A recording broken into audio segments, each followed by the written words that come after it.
Você consegue imaginar contar até 50? Parece simples, né? 1, 2, 3, 50. Leva uns 30 segundos, talvez menos. Agora imagina contar até 50 enquanto cada número representa uma cintada de couro rasgando sua pele. 50 vezes. Grávida de 7 meses. No chão do seu próprio quarto. E o pior? Ela não podia gritar. Porque gritar só piorava as coisas. Ela tinha aprendido isso da pior forma possível. Mas essa noite foi diferente. Essa noite, uma luzinha vermelha piscava no canto do quarto. Uma câmera de babá eletrônica gravando absolutamente tudo. Cada golpe. Cada segundo. Cada crime. E o que o marido dela não sabia é que aquele vídeo já estava salvo em 3 contas de nuvem diferentes. Na manhã seguinte, aquele arquivo estaria nas mãos de um homem que sabia exatamente o que fazer. Um tenente-coronel do exército alemão. Um pai que tinha sobrevivido a missões de combate no exterior. Um homem com 30 anos de treinamento militar que usaria cada segundo dessa experiência para destruir um agressor de forma legal, sistemática e definitiva. Essa é a história real de como o único vídeo, uma mulher corajosa e um pai protetor colocaram um monstro atrás das grades. Essa é a história de como um pesadelo finalmente chegou ao fim. E eu te garanto uma coisa, você não vai conseguir parar de ouvir até o final. O cinto de couro cortou o ar pela 50ª vez antes que ela percebesse que estava contando. O estalo do couro contra a carne ecoava pelo quarto, seco, definitivo, como um ponto final numa frase que ela nunca quis ler. Ela se encolheu ainda mais no chão de madeira, as mãos envolvendo a barriga inchada. 7 meses de gravidez. O bebê dentro dela chutava desesperadamente, se debatendo, como se soubesse que algo terrível estava acontecendo. Ela queria poder se debater também. Queria poder gritar, correr, fugir. Mas ela tinha aprendido que qualquer resistência só trazia mais dor. Entendeu agora? A voz dele vinha de algum lugar acima dela. Fria. Controlada. Como se estivesse discutindo metas de vendas numa reunião de trabalho em vez de destruir a própria esposa. O jantar tinha que estar pronto às 6. Eram 6h15. 15 minutos. 15 minutos de atraso. 50 cintadas. A garganta dela queimava. Ela sentia gosto de cobre na boca. Sangue. Tinha mordido o próprio lábio com tanta força para não gritar que tinha rasgado a pele. Não gritar. Gritar piora tudo. Essa era a regra número 1. Ela tinha aprendido isso 18 meses atrás, na primeira vez, quando ainda se convencia de que era só estresse, só pressão do planejamento do casamento, só uma coisa isolada que nunca mais ia acontecer. Naquela época ela ainda acreditava nas desculpas dele. Nas promessas de que nunca mais ia acontecer. Nos pedidos de perdão cheios de lágrimas e flores. 50 cintadas depois, ela sabia muito bem que não era nada disso. Ela sabia que as flores eram mentira. As lágrimas eram manipulação. E as promessas eram só uma forma de mantê-la presa por mais tempo. Me responde. O uso do nome completo dela fez ela se encolher ainda mais. Quando namoravam, ele a chamava de amor, de bem, de princesa, de todos aqueles apelidos bobos que casais apaixonados usam. Esses apelidos desapareceram 6 meses depois do casamento. Foram substituídos pelo nome completo dela, pronunciado com desprezo, ou por palavras que ela nem conseguia repetir. Eu entendi. A voz dela era um sussurro rouco, quebrado. Mal dava para ouvir. Ótimo. Os passos dele se moveram em direção ao armário. A fivela do cinto tilintou quando ele o pendurou de volta no gancho, bem ao lado das gravatas de seda, das camisas de golfe caras, das coisas normais que maridos normais usam. Tudo organizado. Tudo no lugar. Como se espancar a esposa grávida fosse só mais uma tarefa doméstica para riscar da lista. Aí o celular dele vibrou. Ela ouviu ele atender. E aí, cara, já tô quase pronto. Chego em 10 minutos. A voz mudou completamente. Ficou calorosa, charmosa, animada. A voz que todo mundo conhecia. A voz que fazia as pessoas acharem que ela tinha dado sorte de casar com um cara tão legal. Jantar de negócios no clube. Você sabe como é. Ele riu de verdade. Uma risada genuína, despreocupada, como se não tivesse acabado de cometer um crime. Ela continuou no chão. Não se mexeu. Não conseguia se mexer. O corpo inteiro doía. Cada respiração era uma agonia. A porta do quarto abriu, fechou. Os passos dele desceram a escada. O carro dele ligou na garagem. O som foi sumindo pela rua. Depois, silêncio. Silêncio total, sufocante, ensurdecedor. Ela ficou ali por um bom tempo. Não sabia quanto tempo exatamente. Podiam ter sido minutos ou horas. O piso de madeira pressionando a bochecha dela, frio, implacável. O bebê chutou de novo. Mais suave dessa vez, como se a criaturinha dentro dela estivesse perguntando se estava tudo bem. Como se quisesse saber se a mãe ainda estava ali. A gente não tá bem, bebê. Nada bem.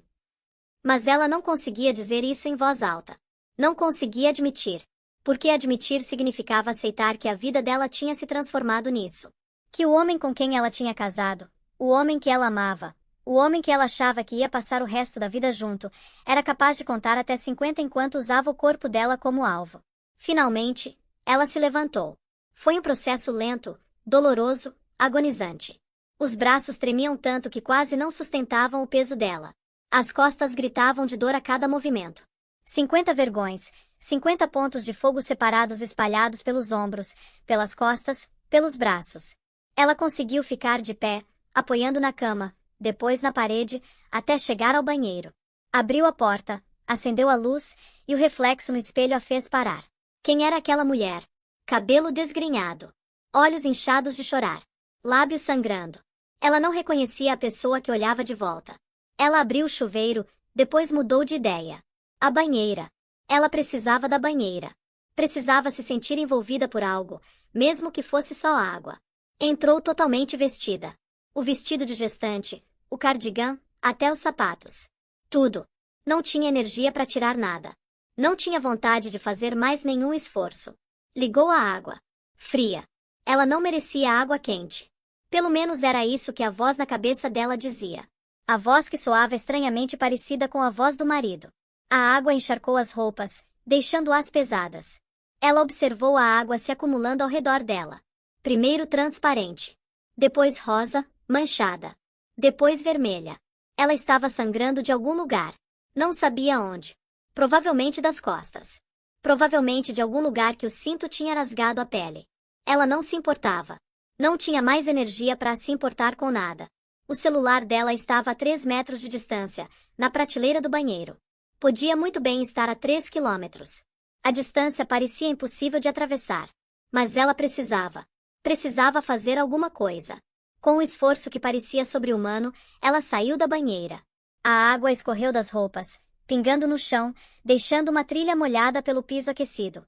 Ela pegou o celular, desbloqueou a tela com dedos dormentes. A lista de contatos apareceu. Mãe. Pai. Melhor amiga. O dedo dela pairou sobre o nome do pai. Tenente-coronel do Exército. 3 décadas de serviço. Missões no exterior. Condecorações por bravura. Seu herói desde que ela se lembrava. O homem que sempre tinha protegido ela de tudo. O homem que a levou ao altar 3 anos atrás, achando que estava entregando ela nas mãos de alguém que ia cuidar dela. Papai viria. Papai resolveria tudo. Papai sempre resolvia tudo. Mas a voz do marido ecoou na cabeça dela. Se você contar para alguém, eu vou fazer todo mundo saber que fracassada você é. Que esposa horrível.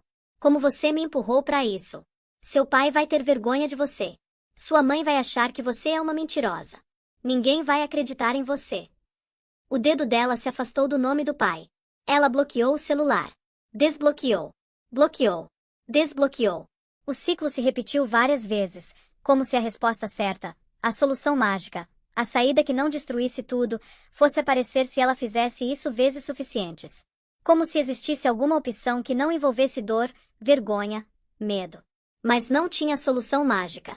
Não existia saída fácil. Existia só a realidade brutal do que a vida dela tinha se tornado. O bebê chutou de novo, mais forte dessa vez, mais insistente. Como se estivesse tentando chamar a atenção dela.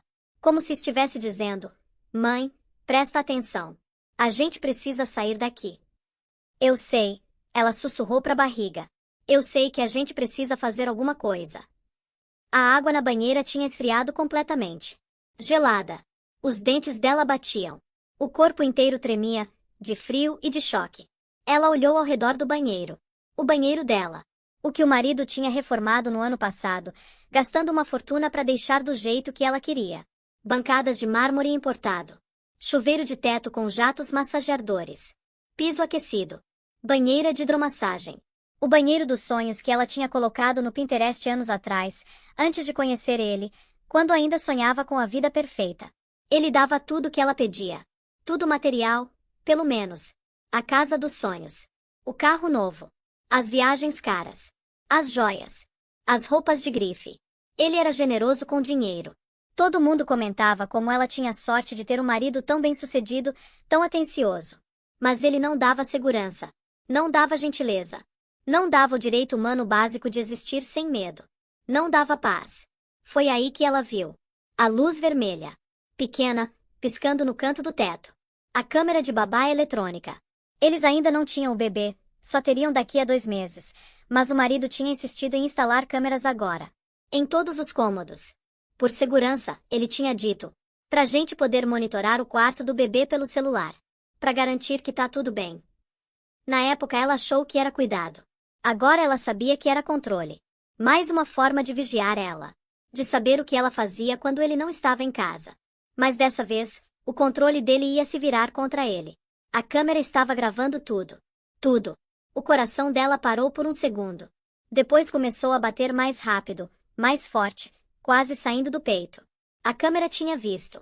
A câmera via tudo. Cada cintada. Cada momento. Cada crime. Ela praticamente correu pro quarto, ignorando a dor que rasgava as costas. Pegou o celular com dedos que tremiam tanto que ela quase deixou cair. Abriu o aplicativo da câmera. O arquivo estava lá. Com data e hora. Salvo automaticamente na nuvem. Ela clicou no vídeo. Se viu na tela. Viu ela mesma encolhida no chão. Viu o cinto subindo e descendo, 50 vezes. Viu o rosto dele, frio, calculado, sem nenhuma emoção, contando os golpes em voz baixa.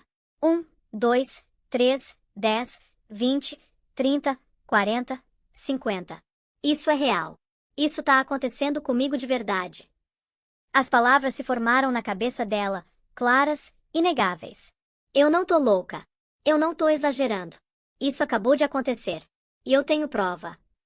Os dedos dela se moveram pela tela do celular. Memória muscular. Anos sendo professora, mandando arquivos para pais de alunos, organizando materiais. Ela mandou o vídeo por e-mail para ela mesma. E-mail pessoal. E-mail do trabalho antigo. A conta antiga do Gmail da faculdade que ela mal lembrava a senha. Backup na nuvem. 3 lugares diferentes. 3 contas diferentes. 3 senhas que ele não sabia. Ele não conseguiria apagar todas.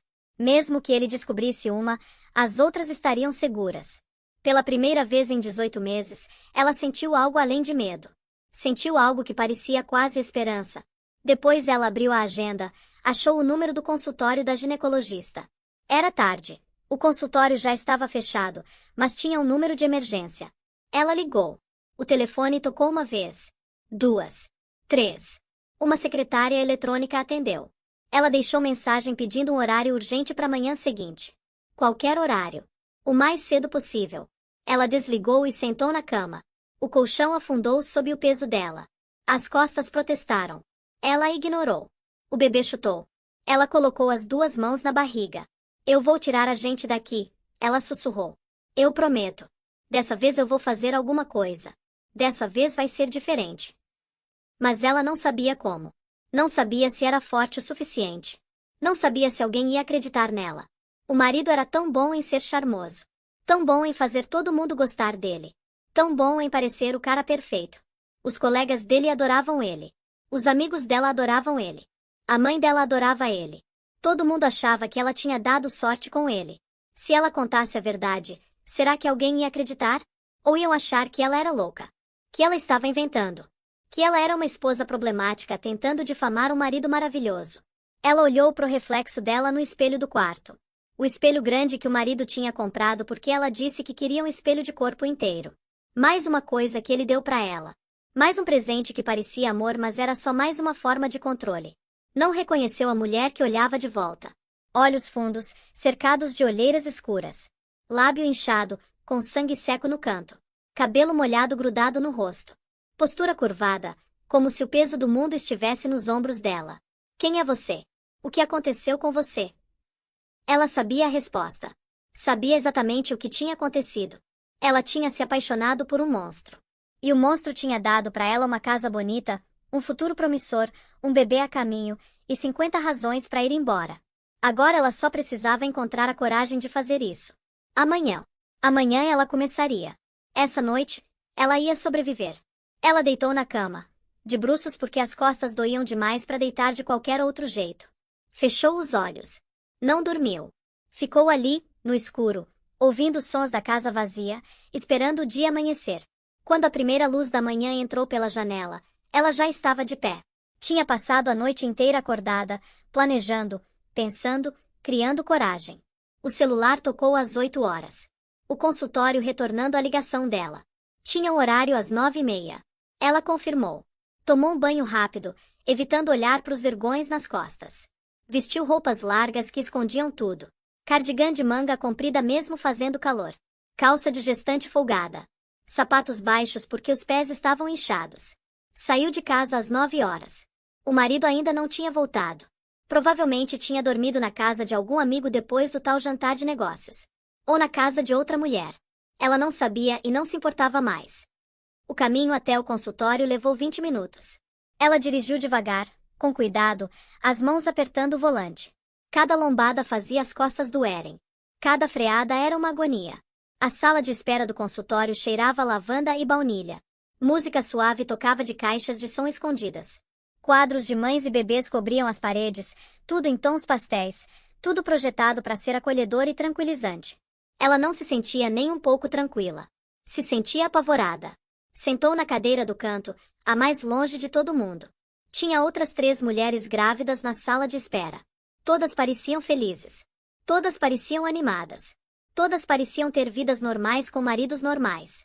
O cardigã enorme cobria a maioria dos vergões nos braços, que tinham ficado roxo escuro durante a noite. Os das costas estavam escondidos pela roupa. Por enquanto. Ela olhou para o celular. Nenhuma mensagem do marido. Ele provavelmente ainda nem sabia que ela tinha saído de casa. Quando ele voltasse e visse que ela não estava lá, o que ele ia fazer? Ligar? Mandar mensagem? Ficar com raiva? O estômago dela embrulhou só de pensar. O nome dela foi chamado. Ela se levantou, seguiu a enfermeira pelo corredor, passou por salas de exame com portas fechadas, passou pela sala de ultrassom onde ela tinha visto o rosto do bebê 3 semanas atrás. O marido estava com ela naquele dia. Segurou a mão dela. Sorriu para a tela. Conversou sobre nomes, cores pro quarto, o futuro deles juntos. Pareceu o marido perfeito. Pareceu o pai perfeito. 21 dias depois, ele bateu nela 50 vezes com o cinto. Porque o jantar atrasou 15 minutos. Sala 3, disse a enfermeira. A doutora já vem. Pode vestir essa camisola. Com a abertura para frente. Ela concordou com a cabeça, pegou a camisola, esperou a enfermeira sair. Depois encarou o tecido fino de papel. Era praticamente transparente. Não ia esconder nada. A mão dela tremeu quando desabotoou o cardigã, tirou a camiseta larga, abriu a calça de gestante. O espelho na parede refletiu tudo. Vergões por toda parte. Alguns se sobrepondo, formando um padrão horrível. Alguns separados, cada uma marca distinta de crueldade. Todos visíveis. Todos gritando a verdade que ela tinha escondido por tanto tempo. Ela vestiu a camisola, amarrou frouxo, sentou na mesa de exame. O papel crepitou embaixo dela. O som pareceu alto demais no silêncio da sala. 3 minutos passaram. Ela contou cada segundo. Depois 7 minutos. O coração batia tão forte que ela tinha certeza que dava para ouvir do outro lado da porta. Aí alguém bateu. Sou eu, a doutora. Posso entrar? Pode. A médica entrou. 40 e poucos anos. Cabelo castanho preso num coque arrumado. Olhos gentis atrás de óculos de armação fina. Jaleco branco impecável. Ela era paciente dessa médica há 2 anos, desde que começou a tentar engravidar. A doutora olhou pro prontuário, depois para ela, depois pro prontuário de novo. Tinha algo no olhar dela. Uma preocupação que não estava lá nas consultas anteriores. Isso tá marcado como consulta de rotina. A voz da médica era suave, profissional, mas tinha um tom de pergunta. Como você tá se sentindo? Bem. A resposta automática saiu antes que ela pudesse pensar. Tudo bem. Normal. Certo, então vamos começar medindo sua pressão. A doutora enrolou a braçadeira no braço dela, apertou. O aparelho inflou, apertando. Depois soltou o ar lentamente. O monitor apitou. 15 por 9,5, a médica disse baixinho, com uma ruga de preocupação na testa. Isso tá alto. Bem mais alto que o normal para você. Na última consulta tava 12 por 8. Eu tava estressada. Coisa da vida, sabe? Preparando pro bebê. Tem muita coisa pra fazer. A doutora fez uma anotação no prontuário. A ruga de preocupação não desapareceu. E como tá o bebê se mexendo? Bem ativo. Chuta o tempo todo. Principalmente de noite. Bom, isso é bom. É um ótimo sinal. A médica largou o prontuário, tirou o estetoscópio do pescoço. Preciso auscultar seus pulmões. Pode se inclinar para frente para mim. Ela se inclinou. A camisola abriu nas costas, revelando tudo. A mão da doutora congelou no ar. O estetoscópio parou a meio caminho. Por um longo momento, ninguém disse nada. O silêncio era tão pesado que parecia ter peso físico. Depois o estetoscópio frio pressionou as costas dela, moveu para um lado, pressionou de novo, moveu para o outro lado. A médica estava examinando os vergões, não os pulmões. Finalmente, a médica falou. A voz dela estava diferente agora. Mais baixa. Mais séria. Eu preciso ver melhor. Ela se virou, olhou nos olhos da doutora. Viu preocupação ali. Viu compreensão. Viu algo que parecia raiva contida. O que aconteceu nas suas costas? A resposta ensaiada estava na ponta da língua. Ela tinha praticado no carro, no caminho para cá. Eu caí. A escada lá de casa é muito íngreme. Eu ando tão desajeitada na gravidez, sabe como é? O centro de gravidade muda, a gente perde o equilíbrio fácil. Mas as palavras não saíram. Em vez disso, vieram lágrimas. Silenciosas no começo, só escorrendo pelo rosto.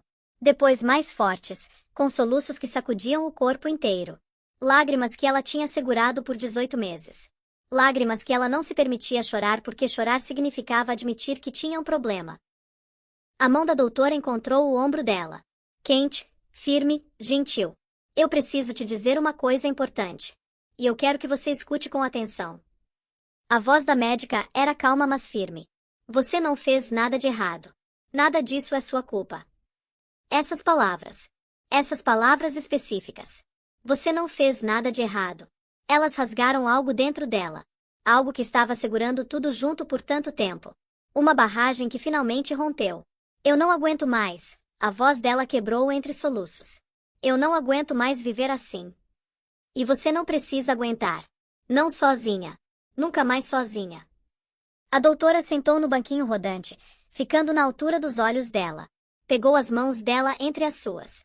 Você pode me contar o que aconteceu? Quando você estiver pronta. Sem pressa.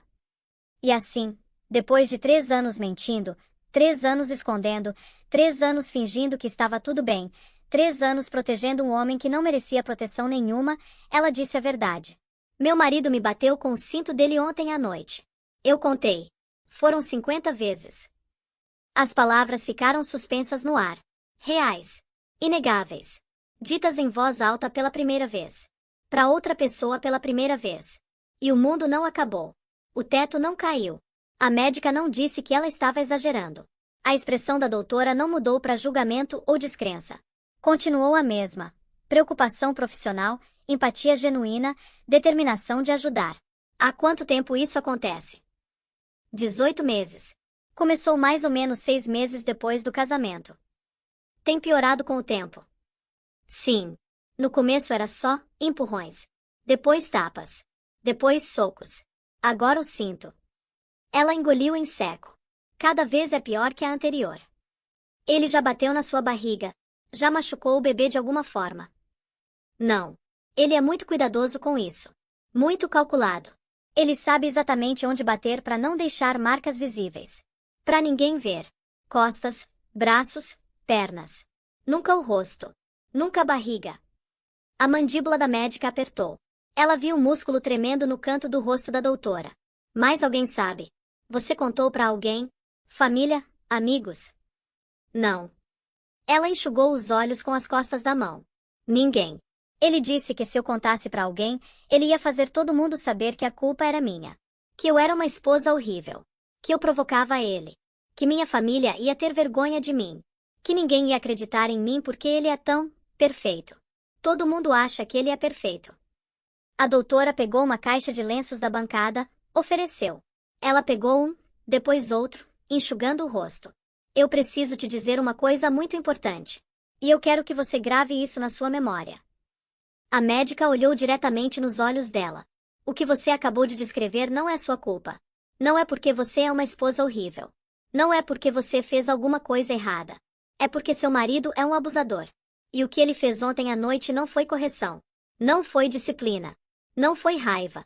Foi tentativa de homicídio contra você e contra o seu bebê. As palavras bateram como golpes físicos. Tentativa de homicídio. A frase ecoou na cabeça dela. Mas ele não. Ele foi muito controlado. Muito preciso. Ele contava os golpes. Ele sabia exatamente o que estava fazendo. Isso torna pior, não melhor. Muito pior. Um homem que perde o controle é perigoso.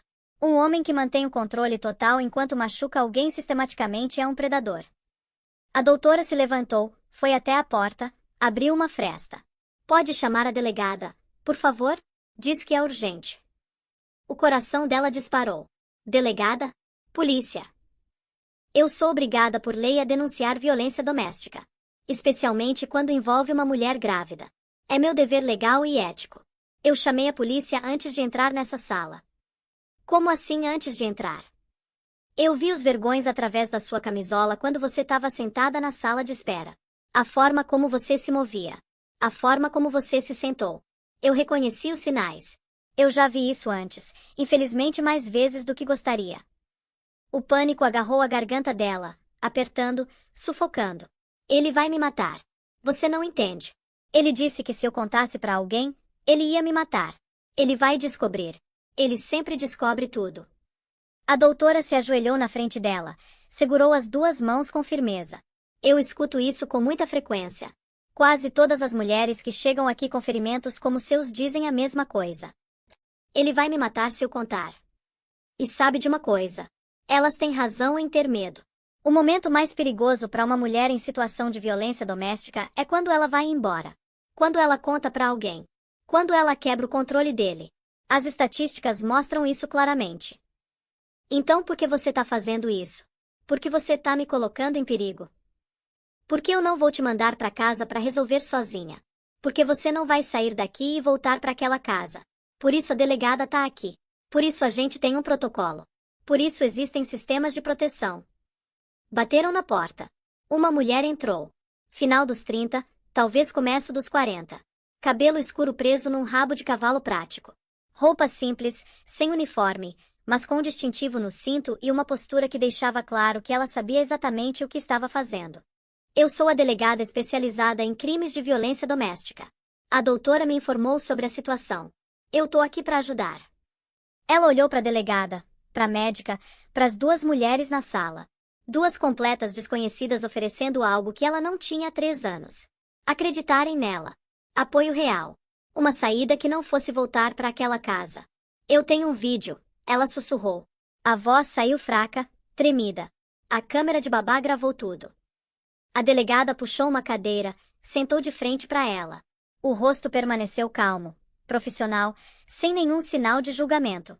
Você pode me mostrar? A mão dela tremeu violentamente quando tirou o celular do bolso. Demorou 3 tentativas para conseguir desbloquear a tela. Abriu o e-mail, clicou no arquivo de vídeo. Virou a tela e entregou para a delegada. A delegada assistiu em silêncio. 30 segundos. O rosto dela não mudou. 1 minuto. Os olhos dela se estreitaram levemente. 2 minutos. Um músculo na mandíbula dela se contraiu.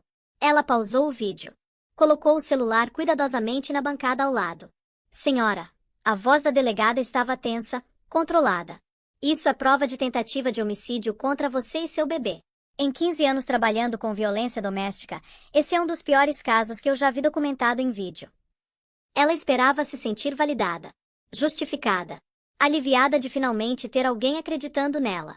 Em vez disso, sentiu vergonha. Uma onda avassaladora de vergonha. Como eu deixei chegar nesse ponto? Como eu fiquei com ele por tanto tempo? Como eu não vi o monstro que ele era antes de casar? O que há de errado comigo? Eu preciso que você me mande esse vídeo, a delegada continuou. Pro meu e-mail oficial. Vai ser catalogado como prova. Cadeia de custódia completa. Tudo documentado da forma correta para ser usado em tribunal. Você consegue fazer isso? Ela concordou com a cabeça. Mas primeiro eu preciso sair 1 minuto. Fazer algumas ligações. Colocar algumas coisas em andamento. Protocolo de proteção. Você consegue ficar aqui com a doutora enquanto eu resolvo? Ela concordou de novo. A delegada saiu. A porta clicou fechada. Ela ficou sozinha com a médica no silêncio da sala. Olhou ao redor. Arte abstrata nas paredes, em tons de azul e verde. Cores escolhidas por algum psicólogo para transmitir calma. Cadeiras confortáveis. Iluminação suave. Tudo projetado para fazer vítimas se sentirem seguras. Funcionava. Outras mulheres sentavam nessa sala e se sentiam seguras? Ou todas se sentiam como ela? Expostas, vulneráveis, apavoradas? O celular dela vibrou. O coração dela quase parou. Uma mensagem do marido. Vou chegar tarde hoje. Jantar com clientes. Não me espera acordada. Como se nada tivesse acontecido. Como se a noite anterior nunca tivesse existido. Como se ele não tivesse contado até 50 enquanto destruía o corpo dela. Ela encarou a mensagem. O tom casual. A presunção de que tudo estava normal. De que ela estava em casa, esperando por ele, obediente como sempre. Foi aí que a ficha caiu de verdade. Ela tinha esperado rejeição quando contasse para alguém. Esperava ouvir que estava exagerando. Que não era tão ruim assim. Que todo casal passa por fases difíceis. Que ela precisava ter paciência. Que casamento dá trabalho. Mas ela recebeu validação. Credibilidade. Ação imediata. Duas mulheres profissionais dizendo que o que aconteceu com ela era crime. Que ela era vítima. Que ela precisava de proteção. O que significava que realmente era tão ruim assim. O que significava que ela tinha vivido num pesadelo e chamado de normal por 3 anos. O que significava que tudo ia mudar agora. A porta abriu. A delegada voltou. Alguém mais a seguia. Um homem no final dos 50. Corte de cabelo militar, curto e prático. Camisa polo impecável, bem passada. Postura ereta, ombros para trás, a postura de alguém acostumado a comandar. Ele parou na entrada, os olhos fixos nela. E nesses olhos ela viu algo que quase a destruiu. Amor incondicional misturado com uma dor profunda. Minha filha. A voz do pai dela. A voz que lia histórias de Ninar para ela quando era criança. A voz que ensinou ela a andar de bicicleta no quintal de casa. A voz que a consolou quando o primeiro namoradinho terminou com ela.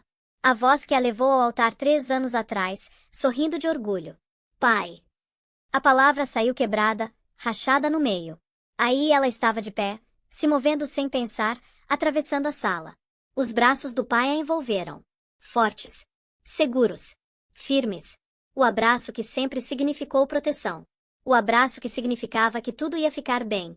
Ela enterrou o rosto no ombro dele e soluçou. Soluços que vinham do fundo da alma. Soluços de alívio, de medo, de vergonha, de esperança, tudo misturado. Tenente-coronel do Exército. Veterano de combate. Soldado condecorado múltiplas vezes por bravura. Um homem que tinha enfrentado inimigos armados em territórios hostis sem pestanejar. E naquele momento, ele era só um pai segurando a filha destruída, murmurando palavras de conforto. Eu te peguei, minha filha. Ele sussurrou no ouvido dela. Eu te peguei agora. E eu juro por tudo que é sagrado, eu não vou te soltar. Nunca mais. Mas como ele estava ali? Como ele sabia? A resposta para essa pergunta começou 2 meses antes. 2 meses antes do cinto. Antes do vídeo. Antes de tudo desmoronar. O tenente-coronel estava sentado na mesa da cozinha da casa dele, café esfriando ao lado, celular no ouvido, esperando a filha atender. Tocou 4 vezes. 5. 6. Ele já ia desligar quando ela atendeu. Oi, pai. A voz dela soou alegre, animada. Alegre demais. Forçada. Ele conhecia a voz da filha desde o primeiro choro dela na maternidade. Conhecia cada variação, cada tom, cada detalhe revelador. Quando ela estava feliz de verdade, a voz subia levemente no final das frases. Quando ela estava mentindo, falava um pouco mais rápido que o normal. Essa voz estava errada. Estava tudo errado. E aí, filha? Só ligando para saber como você tá. Faz umas semanas que não tenho notícias suas. Eu sei, desculpa. Tive muito trabalho ultimamente. Você sabe como é, sempre tem alguma coisa. Trabalho. Achei que você tinha parado de dar aula. Uma pausa minúscula. Quase imperceptível. Mas ele percebeu. Parei, mas tenho ajudado meu marido com umas coisas da empresa dele. Papelada, organização, essas coisas. E o bebê? Como tá o bebê? Bem. Muito bem. Crescendo que é uma loucura. Já tô quase no 5º mês. Dá pra sentir ele mexendo agora. Ele ou ela? Ainda não sabemos. Vamos fazer surpresa. E seu marido? Como ele tá te tratando? Outra pausa. Essa mais longa. Longa demais. Óbvia demais. Ele é ótimo. Trabalha muito, às vezes fica estressado, mas é normal, né? Quem não fica? No geral ele é ótimo. Os instintos dele foram ativados. Os mesmos instintos que tinham mantido ele vivo em 3 missões no exterior. Os instintos que faziam ele perceber uma emboscada antes de ela acontecer. Os instintos que gritavam perigo quando tudo parecia calmo demais. Algo estava errado. Muito errado. Você tem certeza que tá tudo bem, filha? Você parece diferente. Diferente como? A voz dela ficou defensiva por uma fração de segundo antes de voltar ao tom forçadamente alegre. Tá tudo ótimo, pai. É só cansaço. Gravidez cansa muito, sabe? O corpo muda, os hormônios, é muita coisa. Se você precisar de alguma coisa, qualquer coisa. Eu sei, pai. Eu sei que vocês estão sempre lá pra mim. Outra pausa. Pai, eu preciso ir, meu marido acabou de chegar. Ele não gosta quando eu fico muito tempo no telefone. Ele acha que, quer dizer, a gente tinha combinado de jantar juntos. Tá bom. Mas filha, espera, eu queria. A ligação caiu. Ela tinha desligado. Ele encarou o celular por um longo momento, processando a conversa. Depois olhou para a esposa, que tinha levantado os olhos do livro e observava ele com preocupação. Tudo bem? Ela perguntou. Não. Tem alguma coisa muito errada com nossa filha. Ela pareceu normal para mim quando falei com ela semana passada. Normal demais. Alegre demais. Você não notou? Ela nunca é tão alegre assim. E ela desligou na minha cara quando eu tentei continuar a conversa. Disse que o marido não gosta quando ela fica muito tempo no telefone. Que tipo de marido não gosta que a esposa fale com o próprio pai? A esposa franziu a testa. Talvez ela só estivesse ocupada. Ela tá grávida de 5 meses e parou de trabalhar. Ocupada com o quê? A esposa não tinha resposta. Ele já estava abrindo o laptop, digitando o nome do genro na barra de busca. Porque o tenente-coronel não tinha sobrevivido 30 anos de carreira militar, incluindo missões em zonas de guerra, ignorando seus instintos. E cada instinto que ele tinha gritava que a filha dele estava em perigo. Ele começou pelo básico. Redes sociais. LinkedIn.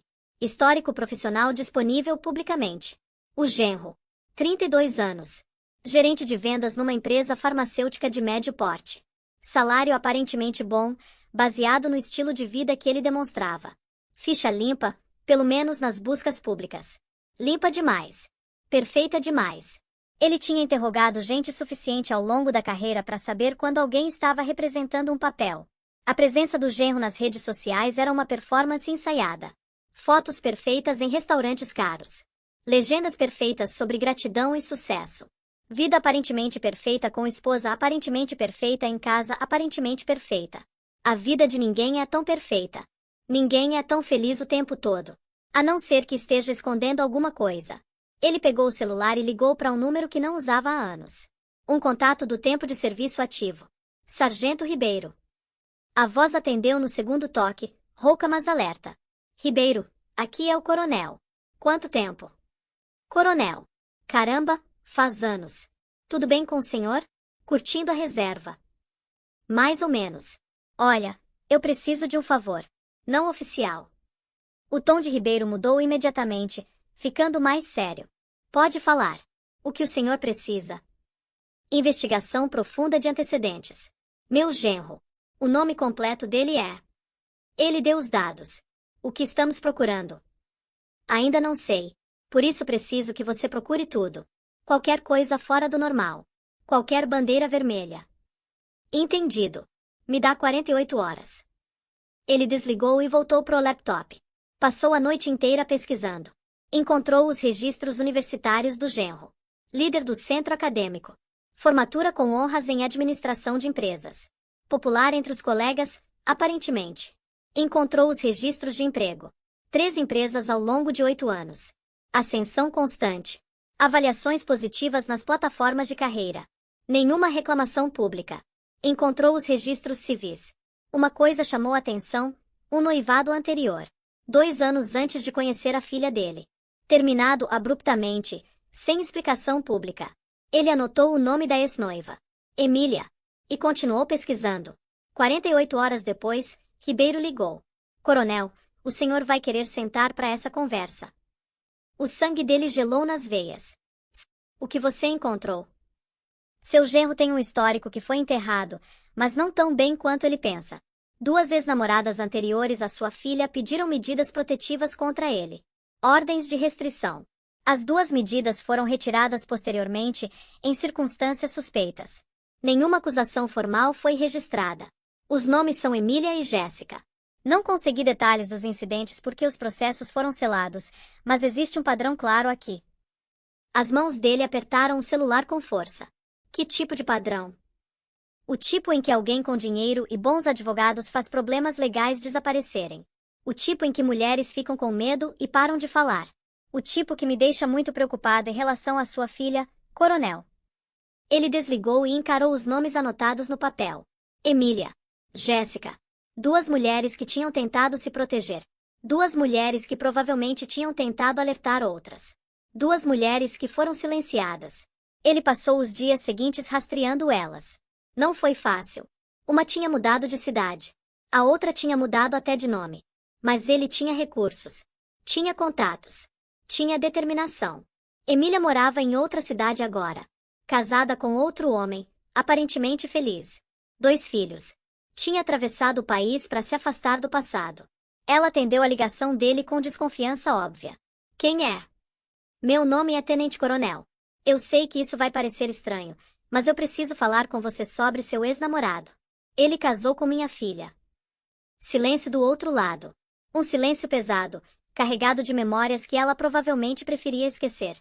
Eu sinto muito, Emília disse finalmente, a voz baixa. Eu sinto muito pela sua filha. Você pode me contar o que aconteceu entre vocês? Um suspiro longo. Ele pareceu perfeito no começo.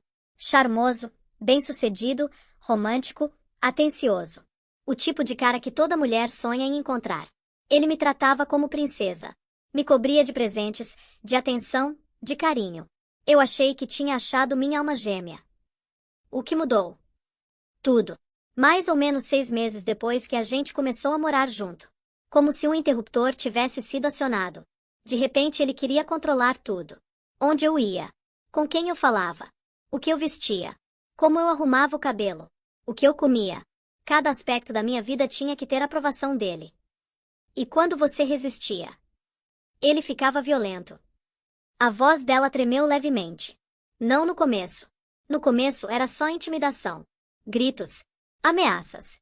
Quebrar coisas. Depois evoluiu. Evoluiu como? Ele me batia. Mas nunca no rosto.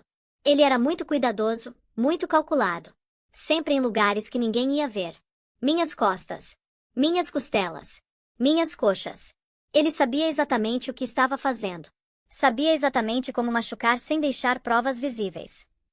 A mandíbula dele travou com tanta força que os dentes doeram. Você pediu medida protetiva. Pedi. Depois de uma surra particularmente ruim. Fui na delegacia, mostrei os hematomas, contei tudo. A medida foi concedida. Mas foi retirada. Os advogados dele apareceram. Advogados caros, do tipo que cobra milhares por hora. Eles me ofereceram dinheiro para retirar a queixa e fazer tudo desaparecer. Muito dinheiro. E junto com o dinheiro vieram ameaças veladas. Sobre como seria difícil para mim conseguir emprego com o processo judicial em andamento. Sobre como a reputação dele era impecável e a minha palavra não valia nada. E você aceitou. Eu tinha 23 anos. Estava apavorada. Não tinha família por perto, não tinha dinheiro para advogados. Então sim, eu peguei o dinheiro e me mudei para longe. Reconstruí minha vida. Tentei esquecer. Você tentou avisar alguém? A namorada seguinte. Tentei. A voz dela ficou amarga. Liguei para Jéssica, a próxima mulher que ele começou a namorar. Contei absolutamente tudo. Mostrei fotos dos hematomas que eu ainda tinha guardadas. Sabe o que ela fez? O que? Não acreditou em mim. Disse que ele já tinha avisado ela que eu era desequilibrada. Que eu era ciumenta. Que eu estava perseguindo ele. Ela achou que eu estava inventando histórias porque não tinha superado o término. Ela me chamou de louca e desligou na minha cara. O que aconteceu com a Jéssica? Não sei os detalhes. A última coisa que eu soube foi que ela também acabou pedindo medida protetiva. 1 ano depois de não acreditar em mim. Aí não tive mais notícias. Talvez ela também tenha pegado dinheiro e fugido. Talvez pior. Ele agradeceu Emília pela coragem de compartilhar a história e desligou. O estômago dele estava embrulhado. Depois ligou para Jéssica. Ela não atendeu. Ele deixou mensagem de voz. Meu nome é Tenente Coronel. Eu estou tentando descobrir informações sobre alguém do seu passado. Por favor, me ligue de volta. É sobre a segurança da minha filha. Ela ligou de volta em menos de 1 hora. A voz dela estava oca quando falou. Sua filha casou com ele. Casou. Há 3 anos. Então o senhor precisa tirar ela de lá. Agora. Hoje. Antes que ele mate ela. O coração dele parou por um segundo. O que aconteceu com você? Ele me mandou pro hospital 2 vezes. A voz dela era monótona, como se estivesse recitando fatos sobre outra pessoa. Na segunda vez eu quase morri. Baço rompido. 3 costelas quebradas. Hemorragia interna. Fiquei em coma induzido por 3 dias. Meu Deus! Ele disse pros médicos que eu tinha caído da escada. E eles acreditaram. Porque ele é muito, muito bom em fazer as pessoas acreditarem nele. Charme é a arma mais poderosa que ele tem. Você denunciou. Tentei. Quando saí do hospital, fui direto na delegacia. Contei tudo. Os advogados dele me destruíram. Entraram com processo por difamação. Contrataram um detetive particular para desenterrar qualquer coisa do meu passado que pudesse me fazer parecer não confiável. Acharam um ex-namorado do colégio que disse que eu era dramática. Acharam uma colega de trabalho que disse que eu era instável. Fizeram eu parecer uma louca vingativa tentando destruir um homem inocente. E a medida protetiva? Foi negada. Por falta de provas. A palavra dele contra a minha. E a palavra dele vinha com advogados de grife e testemunhas de caráter. A minha não vinha com nada. Eu sinto muito. Não sinta. Só tira sua filha de perto dele. Imediatamente. Porque eu preciso te avisar uma coisa. Ele piora. Cada relacionamento é pior que o anterior. É como se ele fosse refinando as técnicas. Aprendendo a ser mais eficiente. Se sua filha está grávida, ela está em perigo extremo. A gravidez é quando ele fica mais controlador. Mais possessivo. Mais violento. É quando as vítimas estão mais vulneráveis e mais presas. Ele desligou. Ficou sentado no escritório até às 3 da manhã, processando tudo que tinha descoberto. A filha dele estava casada com um predador. Um homem que tinha um padrão documentado de violência. Um homem que escalava a violência a cada relacionamento. Um homem que tinha quase matado pelo menos uma mulher. E ele, o pai dela, tinha entregado ela nas mãos desse monstro. Tinha caminhado com ela até o altar. Tinha apertado a mão do genro e desejado felicidades. Tinha dado a bênção dele. Ele pensou no casamento 3 anos atrás. A cerimônia linda na igreja. O vestido branco da filha. O sorriso radiante dela. O discurso charmoso do genro durante a recepção, fazendo todo mundo rir e se emocionar. Como todos os convidados comentaram que ela tinha achado um homem maravilhoso. Ele pensou em cada ligação desde então. Cada visita que foi ficando mais rara. Cada desculpa que ele tinha aceitado sem questionar. A forma como ela começou a cancelar visitas. Ah, pai, esse fim de semana não dá, a gente tem compromisso. Sempre com boas desculpas. Trabalho. Gravidez. Agenda cheia. Viagem do marido. A forma como ela ligava menos. Uma vez por semana virou uma vez a cada 2 semanas. Depois uma vez por mês. Às vezes mais. A forma como ela parou de mandar memes engraçados e vídeos bobos como costumava fazer. Antes, o celular dele vivia recebendo coisas que ela achava que iam fazer ele rir. A forma como a voz dela mudou. Ficou menor. Mais baixa. Mais cautelosa. Medindo cada palavra antes de falar. Eu deveria ter visto. Os sinais estavam todos lá. Ela parou de me visitar. Parou de ligar. Parou de ser ela mesma. Eu disse para mim mesmo que ela estava ocupada. Que era normal. Que recém-casados precisam de espaço. Que gravidez cansa. Mas não era normal. Era isolamento. Comportamento clássico de abusador. Cortar a vítima do sistema de apoio. Afastar de família e amigos. Torná-la completamente dependente. E eu deixei acontecer debaixo do meu nariz. Ele abriu o laptop e começou a montar um dossiê. Se ia tirar a filha dessa situação, precisava de munição. Registros financeiros. Ele usou alguns contatos antigos para conseguir informações que não eram exatamente públicas. Descobriu que o genro controlava absolutamente tudo. A filha tinha um fundo fiduciário deixado pela avó materna, dinheiro que deveria pertencer só a ela. O nome do genro tinha sido adicionado ao fundo 6 meses depois do casamento. Coincidência? Ele não acreditava em coincidências. Registros de propriedade. A casa que eles moravam, aquela casa linda que a filha mostrava com orgulho, estava só no nome do genro. A filha não era proprietária de nada. Contas bancárias. Conta conjunta, tecnicamente. Mas todos os extratos iam pro e-mail do genro. Todos os cartões de crédito estavam no nome do genro. A filha tinha acesso a uma conta secundária com o valor mensal depositado, como se fosse mesada. Registros profissionais. A filha tinha pedido demissão do emprego de professora 6 meses depois do casamento. Na época, o genro disse que era para ela focar na vida doméstica e se preparar para ser mãe. Todo mundo achou lindo.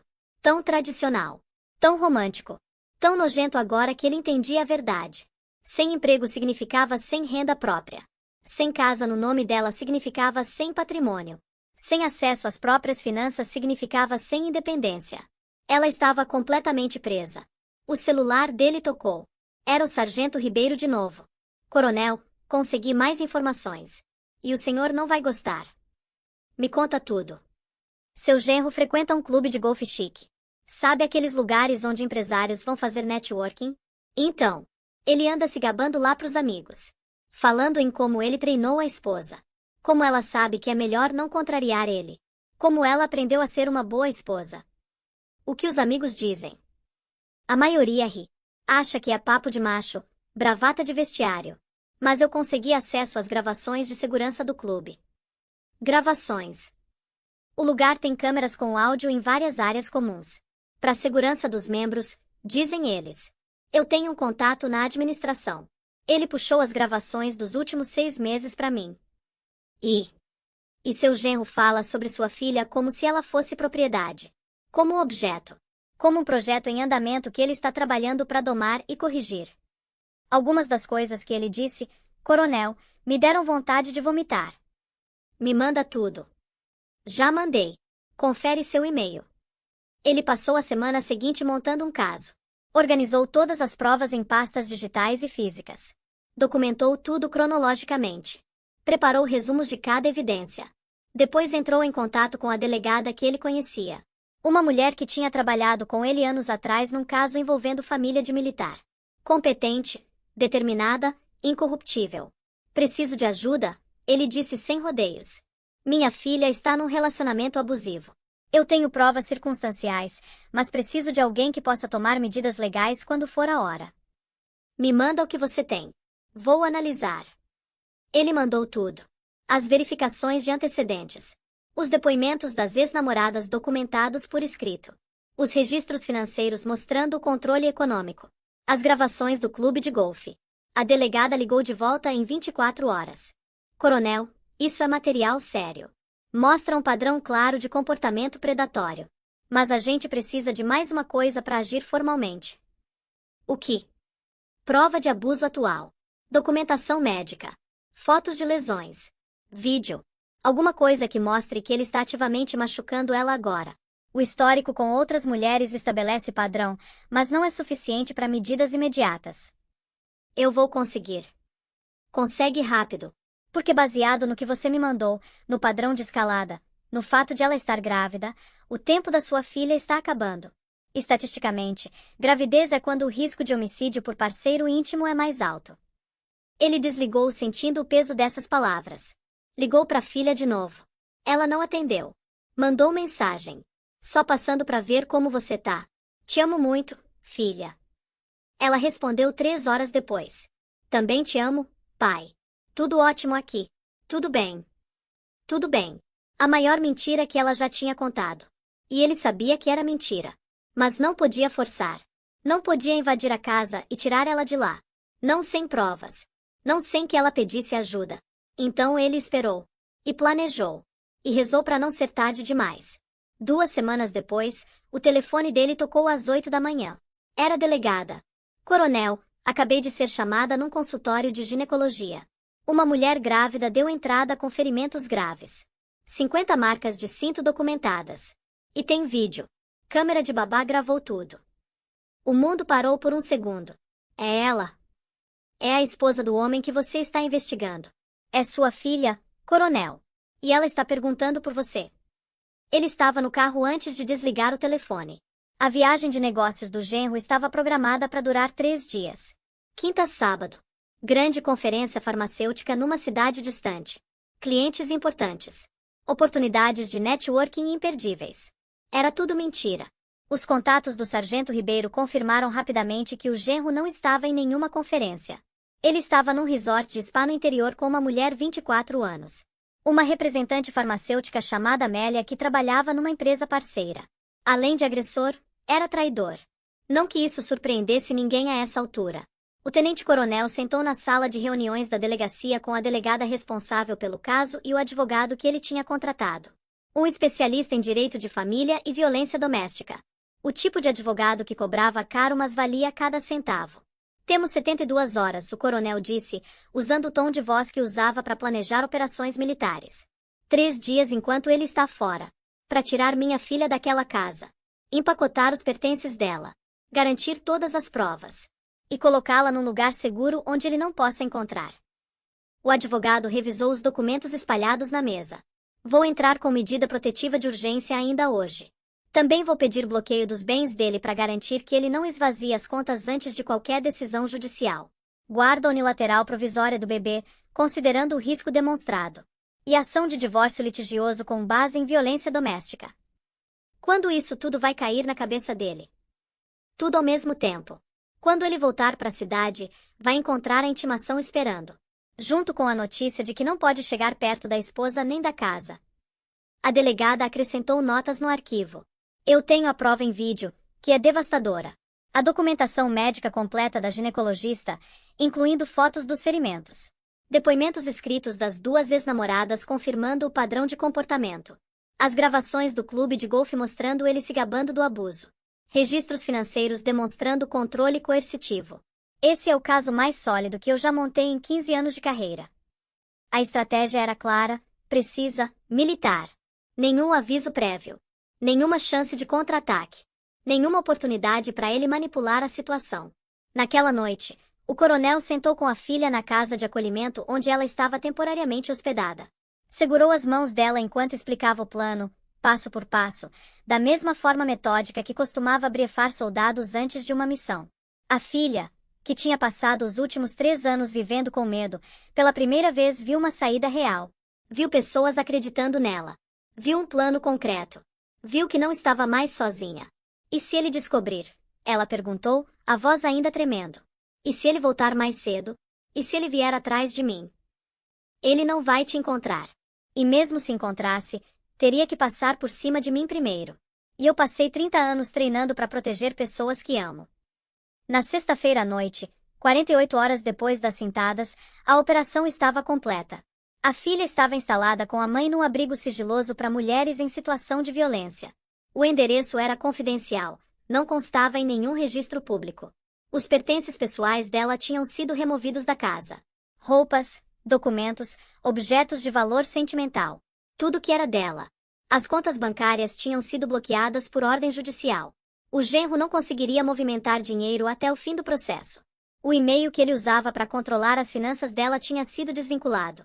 Todas as provas tinham sido formalmente registradas e catalogadas. No sábado à noite, o genro desembarcou no aeroporto. Bronzeado do fim de semana no spa. Relaxado. Sorrindo. Completamente alheio ao que estava prestes a acontecer. Ele dirigiu até a casa. Achou estranho que as luzes estivessem apagadas. Achou mais estranho ainda quando entrou e viu que várias coisas tinham sumido. Ligou pro celular da esposa. Caixa postal. Naquela noite ele dormiu sozinho na casa vazia, provavelmente pela primeira vez se perguntando se alguma coisa estava errada. Na segunda-feira de manhã, 7h30, bateram na porta. Ele abriu esperando talvez o carteiro, talvez um vizinho. Encontrou a delegada e 2 policiais uniformizados. Você está sendo preso em flagrante por lesão corporal grave, tentativa de homicídio qualificado contra sua esposa e constrangimento ilegal. Você tem o direito de permanecer calado. Qualquer coisa que disser pode ser usada contra você. O genro riu. Um riso incrédulo, arrogante. Isso é algum tipo de piada.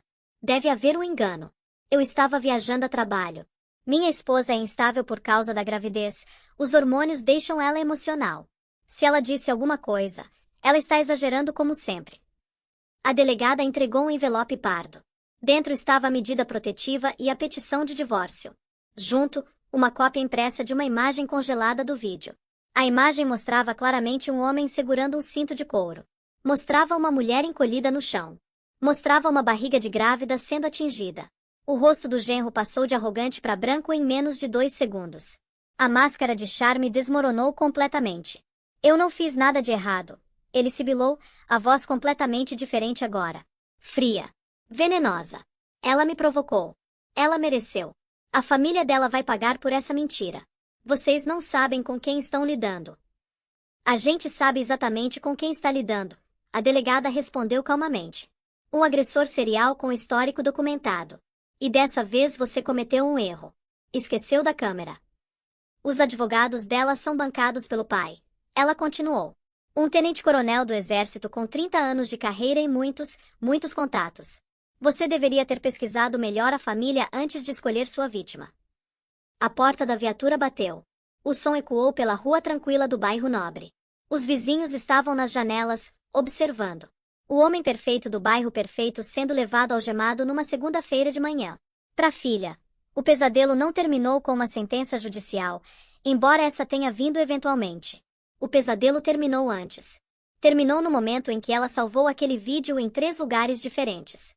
Terminou quando ela criou coragem de ir ao consultório médico. Terminou quando disse a verdade em voz alta pela primeira vez. Ela encontrou não apenas credibilidade e apoio de 2 mulheres que eram completas desconhecidas, mas também redescobriu um pai que nunca tinha deixado de protegê-la. Um pai que usou cada recurso, cada contato, cada habilidade de 30 anos de carreira militar não em campos de batalha distantes, mas na luta mais importante da vida dele: salvar a filha. O processo judicial durou meses. O genro contratou advogados caros, como sempre fazia.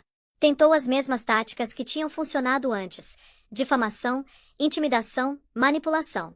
Mas dessa vez era diferente. Dessa vez tinha vídeo. Tinha documentação médica. Tinha depoimentos de múltiplas vítimas anteriores mostrando um padrão. Tinha gravações dele mesmo se gabando do que fazia. A sentença foi pesada. Anos de prisão. Perda completa dos bens no divórcio. Destruição total da carreira e da reputação. As ex-namoradas que tinham sido silenciadas anos atrás finalmente tiveram alguma forma de justiça. Seus depoimentos, que na época não foram suficientes sozinhos, agora faziam parte de um caso que finalmente responsabilizou o predador. A filha deu à luz uma menina saudável 3 meses depois.